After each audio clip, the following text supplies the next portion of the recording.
gave a lot of insight as to how well positioned we are in Queensland, really, with growing demand and lots of renewables coming in. So there's a lot of vibrancy about the whole scene, and yet it seems from what Merrin and Stuart said that the system is under good management, so that's good. I thought it was definitely an improvement on last year. Last year was very good, but I thought the intensity of discussion was a lot more, and I don't know exactly what the key to that was, but I thought having Powerlink people at each of the tables worked really well, because they were able to assimilate the ideas of the group and make sure that we didn't stray too far off the idea generation that was really needed to deliver some interesting information. I guess the one big takeout is that even though we have a great snapshot of where we are at, there's a lot of uncertainty really about where things will develop from here on, and that probably we're in an era of unprecedented change. So it's very hard to be a forecaster in a world that is changing as rapidly as it is now in the electricity sector. Look, I was really pleased to be invited for the first thing, and the session I went to was on the non-network alternatives. And what was really pleasing for me was that they were actually talking about doing it at the early stages, having a feasibility study, and at the concept stage. And I've been involved in non-network alternatives. I just know how important that is.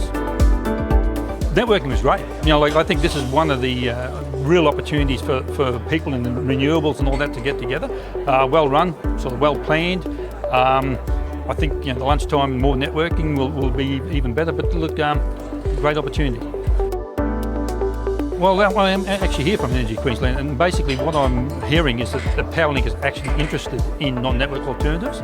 I'm looking in the energy services area, so there's something that I think we can do with them, and that they are willing to listen and they're willing to work. Yeah, Nicole, it was good. A few things I find, the good things about these things is the actual networking as well, as speaking of like-minded people about what issues they're facing and so forth. Interesting topics discussed, and interesting to get different views. So that was a really good idea. I know of Powerlink as not necessarily being that customer focused in terms of, didn't have to be as such, as a big transmission network service provider. Their engagement of late has been fantastic. So engagement of actual customers and proponents has significantly improved in my experience in the last 18 months.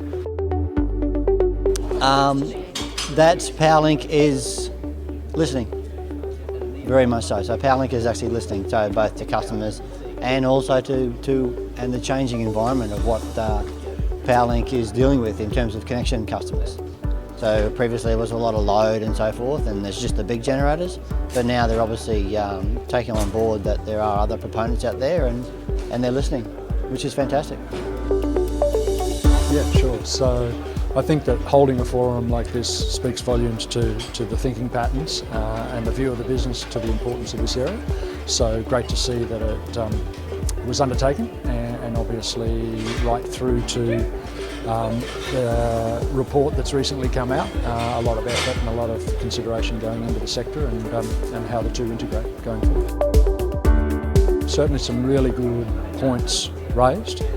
Some critical areas about connection processes and costs, key considerations for us on the development side of things, and an acknowledgement that the two may not align traditionally, but a preparedness to start to work through those, and also some great points raised within the business about thinking of how we facilitate growth of the sector going forward and how we do that together. Two key things. One, that the business is open for this kind of business, which is a new chapter in everybody's, in the energy market for Australia. This is a new chapter that we're going into, so that the business is open and receptive is the first thing.